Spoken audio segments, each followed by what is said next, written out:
Welcome students.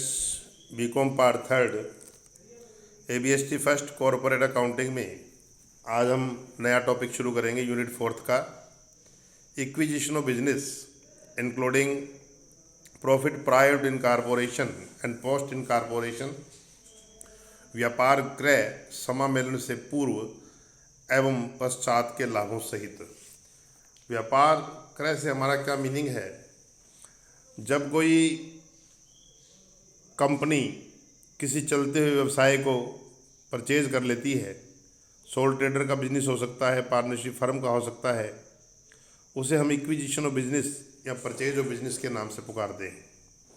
पहले वो soul trader या पार्टनरशिप फर्म थी, अब कंपनी का रूप हो जाएगा।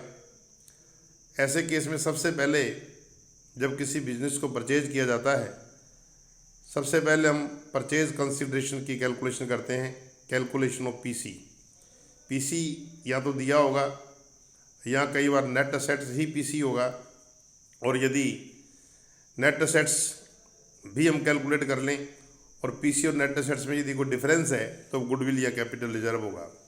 तो आप देख रहे हो इसमें मैंने बताया सर्वप्रथम नेट असेट्स की गणना करें। यदि क्वेश्चन में पीसी नहीं है तो नेट असेट्स ही पीसी होगा। नेट असेट्स किसे कहते हैं?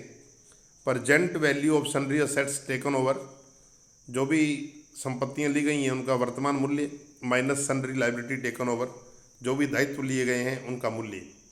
तो जितनी संपत्तियां ली गई हैं, जो जो असेट्स ली गई हैं जिस वैल्यू पे ली गई हैं वो ले लेंगे, जो दायित्व लिए गए हैं जिस वैल्यू पे लिए गए हैं वो ले लेंगे। इनका जो डिफरेंस होगा वो नेट असेट्स होंगी। यदि परचेज कंसिडरेशन ज़्यादा है, नेट असेट्स कम है, इट मीन्स हमने जो ज़्यादा पे किया वो गुडविल का पे किया। और यदि नेट असेट्स ज़्यादा है, पीसी कम है, तो ये कैपिटल रिजर्व माना जाएगा। It means PC, if PC more than net assets then goodwill, if PC less than net assets then capital reserve. अब इसके बाद एंट्रीज, मेन इसमें दो ही एंट्री होती हैं। पहला बिजनेस को परचेज करने की, जो भी पर्टिकुलर असेट्स ली हैं, particular assets DR, to particular liabilities, और टू वेंडर पीसी का अमाउंट। यदि डेबिट साइड में अमाउंट कम है तो गुडविल आ जाएगी, और क्रेडिट साइड में कम है तो कैपिटल रिजर्व। जो भी असेट्स लेनी है वो एग्रीमेंट प्राइस पे लेनी है या प्रेजेंट वैल्यू पे लेनी है। तो पहली एंट्री बिजनेस परचेज करने की, sundry assets DR, goodwill balancing figure DR, to capital reserve balancing figure, और टू सन्ड्री लाइबिलिटीज, और टू वेंडर पीसी का अमाउंट। ये फर्स्ट एंट्री है। लास्ट एंट्री वेंडर को पेमेंट करना, वेंडर डीआर जो भी इसको दे रहे हैं, to equity share capital, to preference share capital, to debenture, to cash या बैंक। बाकी की जो बीच में एंट्रियाँ होंगी वो मान लीजिए कंपनी कोई पब्लिक इशू करती है तो एज सेम जैसे रूटीन में अपन एंट्रीज करते हैं। कुल मिला के दो ही एंट्री है, नहीं बाकी हमारा रूटीन का ही वर्क है। अब एक क्वेश्चन के द्वारा हम इस पॉइंट को समझने की कोशिश करेंगे। तो क्वेश्चन नंबर देखिए सेकंड आपकी स्क्रीन पे है। B limited was found to acquire the business of A and B, who shared profits as to 2/3 and 1/3 respectively, and whose balance sheet on March 31st 2016 was as under।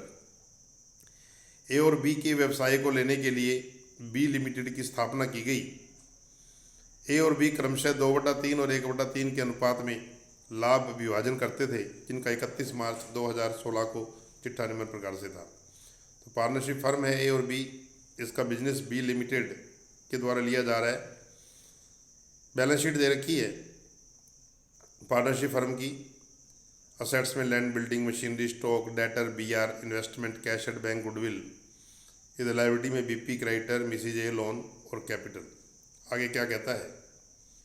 भूमि और भवन तथा stock को छोड़कर, जो कि क्रमशः 45,000 और 20,000 रुपये पर लिए गए, बी लिमिटेड ने फर्म की संपत्तियों को पुस्तक मूल्य पर लेना स्वीकार कर लिया। तो बिल्डिंग, लैंड, बिल्डिंग और स्टॉक के अलावा बाकी सभी असेट्स बुक वैल्यू पर ली गई हैं। विनियोग फर्म द्वारा रख लिए गए, यानी कंपनी ने नहीं लिए, और फर्म ने 4,000 में बेच दिए। फर्म ने श्रीमती ए के ऋण का भुगतान कर दिया, यानी ये भी कंपनी ने ए का लोन भी नहीं लिया है। शेष दायित्व कंपनी के द्वारा लिए गए। क्रय प्रतिफल 1,51,600 रुपये तय हुआ, पीसी दे रखा है, जिसका पेमेंट कैसे होगा? 76,000 रुपये के तो 100 रुपये वाले 7% डिवेंचर 95 रुपये पर इशू करने हैं, यानी 5 रुपये डिस्काउंट पर 100 वाला 95 में, 100 रुपये वाले 608 पूर्ण दत्त इक्विटी अंश 60,800 के ही हो जाएंगे और बाकी पैसा नगद। कंपनी ने 392 इक्विटी अंश जनता को निर्गमित किए, जो कि पूर्ण रूप से ले लिए गए और चुका दिए गए। ये पब्लिक इशू है। आपको बी की पुस्तकें खोलने के लिए एंट्रियाँ करनी है और बाद में बैलेंस शीट बनानी है। तो ये एक अच्छा क्वेश्चन है एक्विजिशन ऑफ बिजनेस का, सिंपल क्वेश्चन है। सबसे पहले आप देखिए पीसी, इस क्वेश्चन में मैंने देखा होगा आपने ऊपर लिख रखा है पीसी गिवन है, पीसी इक्वल टू 1,51,600। अब इसका मैंने मोड ऑफ पेमेंट भी बता रखा है कैसे करना है। 7% डिवेंचर 76,000 रुपये में देने हैं, 76,000 बटा 95 करोगे, इसका मतलब 800 डिवेंचर देने हैं। 800 डिवेंचर 5 रुपये डिस्काउंट पर, तो 76,000 रुपये में दिए जाएंगे 80,000 के डिवेंचर। 608 इक्विटी शेयर 100 वाले फुल्ली पेड 60,800 के और बाकी पैसा नगद। इस प्रकार से 1,51,600 का मैंने वर्किंग नोट में पीसी का पेमेंट कैसे होगा ये यहाँ पर नोट कर दिया। अब मैंने वर्किंग नोट में ही नेट असेट्स कैलकुलेट करी हैं। Present value of सनरी assets taken over, land building का नीचे दिया हुआ है प्रेजेंट वैल्यू 45,000 है। फिर मशीनरी बुक वैल्यू पर 20,000, स्टॉक नीचे दिया हुआ है 20,000, debtor book value 23,200, BR book value 6400, investment नहीं लेने हैं, कैश एट बैंक 9600, गुडविल तो बैलेंसिंग फिगर लेनी है, बुक वैल्यू नहीं लेंगे। टोटल कर लीजिए, तो गुडविल को छोड़ दिया, इन्वेस्टमेंट नहीं लिया उसको छोड़ दिया, और बाकी बुक वैल्यू पर 2 असेट्स नीचे प्रेजेंट वैल्यू दे रखी थी, लैंड बिल्डिंग और स्टॉक। इसका टोटल कर लीजिए। Present value सनरी assets taken 1,24,200 less liability taken over.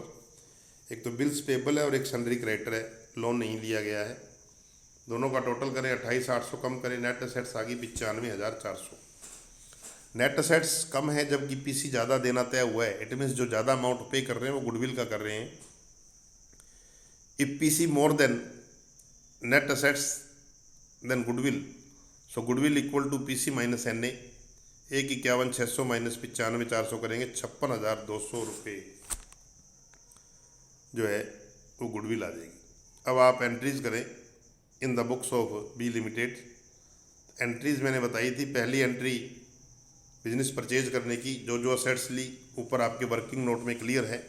Land building DR 45,000, machinery account DR 20,000, stock account DR 20,000, debtors DR 23,200, BR DR 6,400, bank account DR 9,600, goodwill हमने पहले ही निकाल ली थी 56,200, 2 बिल्स पेबल 7,200, 2 क्रेडिटर्स 21,600 और 2 vendor यानी A and B PC का amount 1,51,600। तो ये पहली एंट्री बिजनेस परचेज की। मिडल में पब्लिक इशू की जो 392 शेयर जनता में इशू करने हैं उसकी एंट्री कर लीजिए। बैंक अकाउंट डीआर तो equity share application and allotment लिखना। 392 शेयर 100 रुपये वाले 39,200। फिर equity share application and allotment account DR to equity share capital 39,200। ये मिडल की एंट्रियाँ होगी पब्लिक इशू की। और लास्ट में वेंडर को पेमेंट, वेंडर को जो पेमेंट करना है वो पेमेंट कीजिए। अब वेंडर को, तो वेंडर को payment vendor DR 1,51,600, discount on issue of debenture DR, discount company के लिए लॉस है 800 डिवेंचर 400 रुपये 5 रुपये डिस्काउंट पर दिए 4,000 आ गया। टू 7% डिवेंचर 80,000 के हैं। टू इक्विटी शेयर कैपिटल 60,800 और टू बैंक जो बाकी पैसा नगद दिया था ये मैंने पहले वर्किंग नोट में निकाला है, तो 14,800। ये जो पीसी का मोड ऑफ पेमेंट था वहाँ मैंने ऊपर बताया था आपको। तो ये लास्ट एंट्री होगी पेमेंट की। अब बैलेंस शीट बनाइए किसकी, बी लिमिटेड की। तो इधर फिक्स असेट्स में पहले कंपनी की बैलेंस शीट कंपनी के फॉर्मेट से गुडविल, लैंड बिल्डिंग, मशीनरी, ये सब आप एंट्री देख के कर सकते हो। इन्वेस्टमेंट में करंट असेट्स, इन्वेस्टमेंट है नहीं, फिर करंट असेट्स में stock, debtor, BR. Bank balance मैंने वर्किंग नोट में निकाला है 9600, तो इसने बैंक बैलेंस लिया था। पब्लिक इशू से 39200 आए थे, 14800 इसने वेंडर को पेमेंट की है, तो 34,000 रुपये बैंक बैलेंस आ गया। मिसलेनियस में fictitious assets, discount on issue debenture 4000, total लगा लीजिए बैलेंस शीट का असेट साइड का 2,08,000, 2,08,800 रुपये आएगा, इसको ठीक कर लेना 2,08,800।